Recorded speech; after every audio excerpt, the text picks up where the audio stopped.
Ayan, lalagyan namin yung lalagyan namin ng pinto na ganyan para medyo may security ng konti. Kasi mag-iwan kami ng mga tools Pisa na namin na mag-iwan.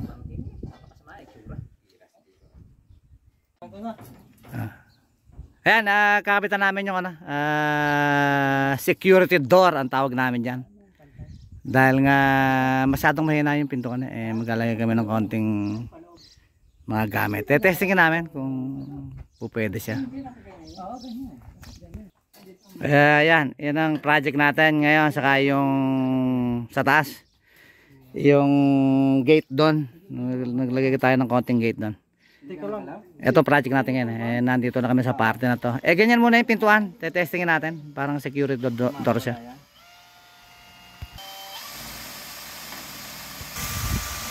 Tulak ko?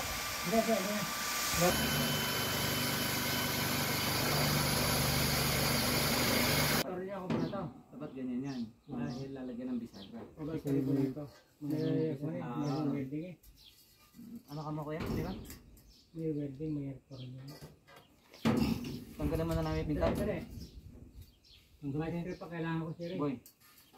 Tanggalin kayo muna natin ko, no? Pinta? Sige. Tanggalin mo na natin. Ito lang muna yun.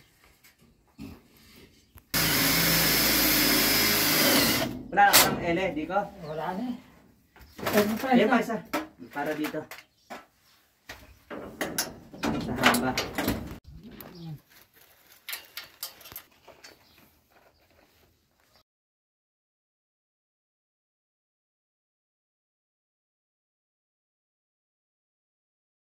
Naglagay kami ng bicycle grip dahil nga pagka umiikot baka maaksidente kami. Kaya ganyan ng plano. Security yan. Alam ko na ilalagay dito. Ayun ang tamang lagay, hindi rin. Clam. Yan, nilagyan namin ng clam dahil nga hindi abot yung bicycle grip. Kaya ito na lang. Alam ang gagamitin natin. Talagang kumana pagka may clam.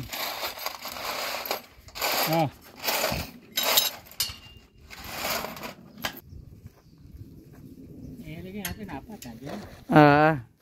Siyempre idea ni Michael yan nasunod si Michael, ganun siya mas maganda, mas malakas. Lagyan mo na tayo, bida mo.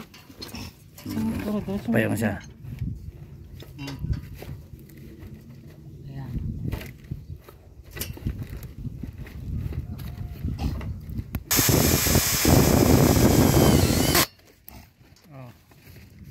Kaya na yan.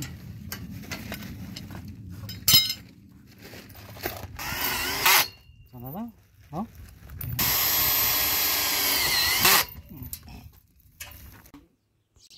Ayan. All.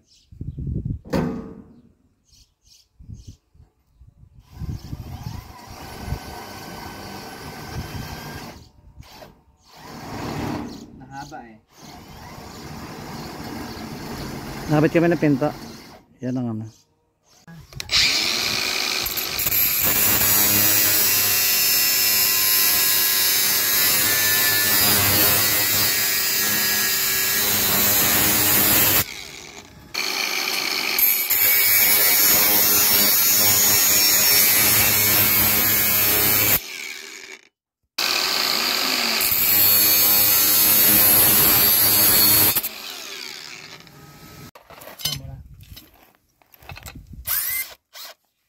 Pagatin Gagawa kami ng susian.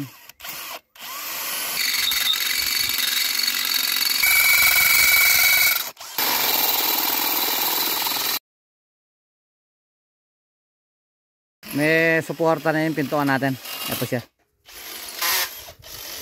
Yan. Yan ang pinto na yan. Tapos dito yung gamit, iniwanan namin yung iba. Tetesting natin kung mawawala.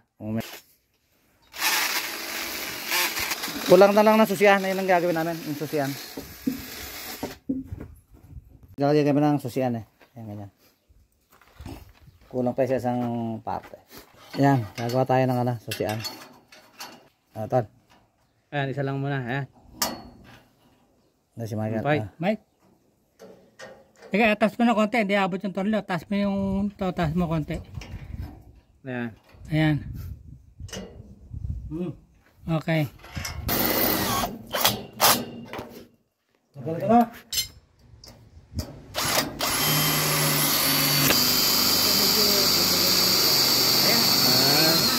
Oo nga pala, no? Nagkaroon tayo